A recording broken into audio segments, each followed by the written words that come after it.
Hello everyone, thanks for tuning into today's final video. Going to have a look at the weather. It's 10 to 14 days for today's final video. Day 10 will take us to the 16th of June, and we'll be able to extend out beyond that with the GFS and ECM ensembles, maybe run to around a couple of weeks. Have a look at CFS V2 for July at the end of the video, and I'll get on that for you in a moment. Just say that first. Video sales, our 6 UK weather forecast with release Jeremy Friday as well, so check out those two bits if you'd like to do that. And I'm live for channel members at 7 PM this evening. So if you're a channel member, check into your June #1 channel member live stream, and I shall see you a little bit later on at 7 PM. Thank you so much, everyone. Oh, by the way, we've I've got put around 50 subscribers now to get to 19.9k, so it's moving quite quickly at the moment. So if you could give us a sub and help get us to 19.9k, that'd be absolutely incredible and awesome and amazing. Thank you so much, everyone, for doing that. Thank you so much. And we are taking photos for the 2026 calendar now as well. So we are asking for spring pictures at the moment. So if you've got a nice spring photograph, then email it to me at GavsWeatherVids@gmail.com or post it in the viewer photography submissions channel on Discord, and you might be included in our 2026 calendar. So thank you so much everyone for doing that. I've had a nice selection of photographs so far, and I'm sure we'll have more coming in over the next day or two. Next week, going to be asking for summer pictures, after that autumn, and then finally winter, and then we will select our 12. Should have the calendar created by sort of September time, hopefully. So we're taking our time on it this year, and James and I is actually designing it for us. So thank you so much, James, for doing that for us. Unbelievable, my friend. Thank you so much to the wonderful James and I. And of course, we are asking that you own the copyright on your photos, so no photos from Facebook, people's Facebook pages, etc. And also no AI enhancements as well, if that's all right, everyone. We want like high definition, and you own the copyright. As long as it meets that criteria, you might be included in our calendar. So thank you so much to all of you for getting involved and doing that. Thanks so much, everyone. Right, okay, we're going to start off with the latest wind blow map from earthnullschool.net, showing that we've got low pressure to the north of Scotland between Iceland and Norway, and we're bringing in a pretty strong westerly flow from off the Atlantic as well today. So it's pretty mixed, and we've got another low downstream just here that's going to be heading in through tomorrow, and that'll bring a lot of heavy rain, potentially some thunderstorms with it as well.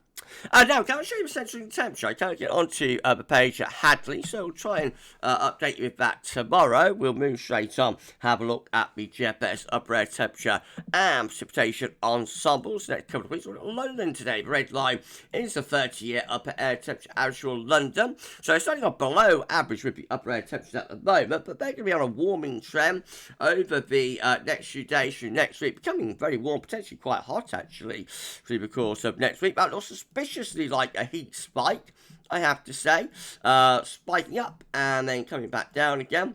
That is, something that we've seen quite a lot over the more recent summers. Looks like we've got our first one of those coming up next week. Beyond that, well, looks like it's going to be generally above average with the upper air temperatures as we move out into the second half of July. Precipitation-wise, well, more wet weather to come this weekend.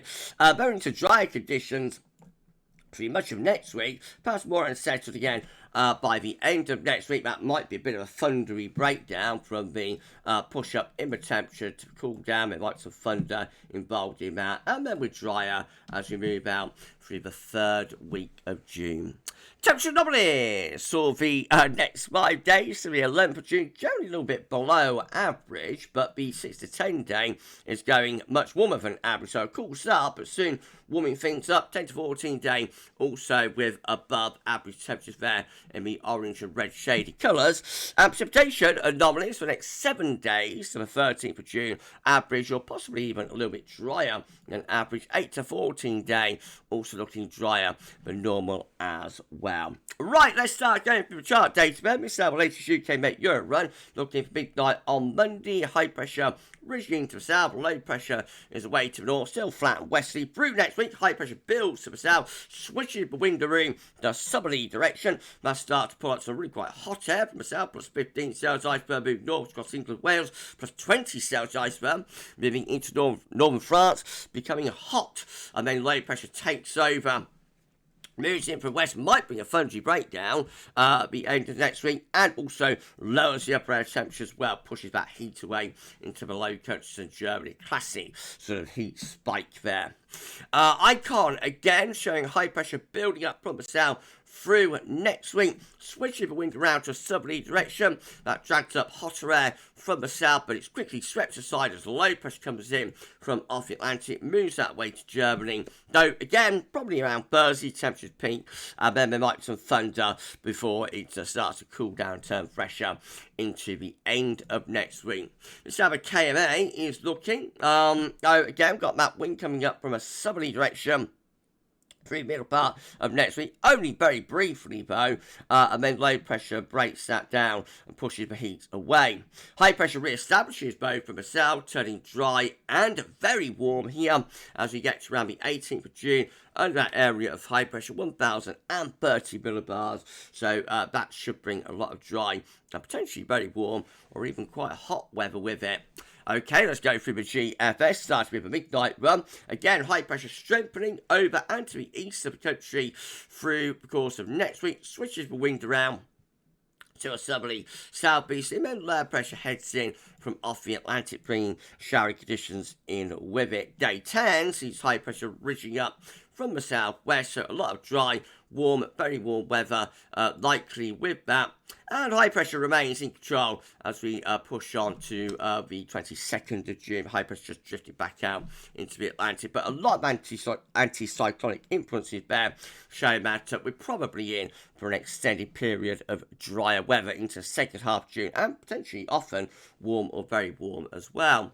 And then the GFS 6 then again has that high pressure building over to the east of the country next week, pulls the wind around to a southerly southeast, a trough of low starts to head in from off the Atlantic. Heading up towards days 9 and 10, we're under a trough then with a ridge out to the west, so that's cooler and more unsettled actually at day 10. And then low pressure moves in from off the Atlantic as we go into the extended. So a cooler and slightly more mixed GFS 6Z compared to the midnight run. You pay your money, you take your choice. Well, if you enjoyed the video, please like, share and subscribe. Thank you so much for doing that. Why not drop a comment and let us know what you think about this and all of our videos and content. And don't forget to tell your friends about GavsWeatherVids and get them subscribed too. Thank you so much for doing that. 50 subscribers gets us to 19.9k. Could give us a sub, that'd be amazing. Thank you so much, everyone. GM, again, building that high pressure up from the south through next week, becoming drier and warmer, hotter next week. Winds in from the south on Thursday. I think that is the peak of the temperature next week, plus 15 Celsius iceberg through England, Wales, plus 20 Celsius iceberg, making it to northern parts of France. Pushed aside by Friday as low pressure heads in from the Atlantic. That might involve some thunder, and then it pushes the heat into the Low Countries and Germany. And then after that, well, it was not a prolonged breakdown by any means, because high pressure then strengthens again to the west and to the southwest, so a lot of dry and warm or very warm weather there with the gem around days 8, 9 and 10. And then the ECM rounds it all off again, showing that high pressure building up from the south, switching the wind into a southerly direction through Wednesday and Thursday, becoming much warmer, if not hotter, through the middle part of next week. That's pushed aside by the low out in the Atlantic. That shunts the heat away and turns cooler and fresher. Might involve some thunder. And then high pressure strengthens around day 10 and beyond it. So a lot of dry and warm weather into the second half of June there.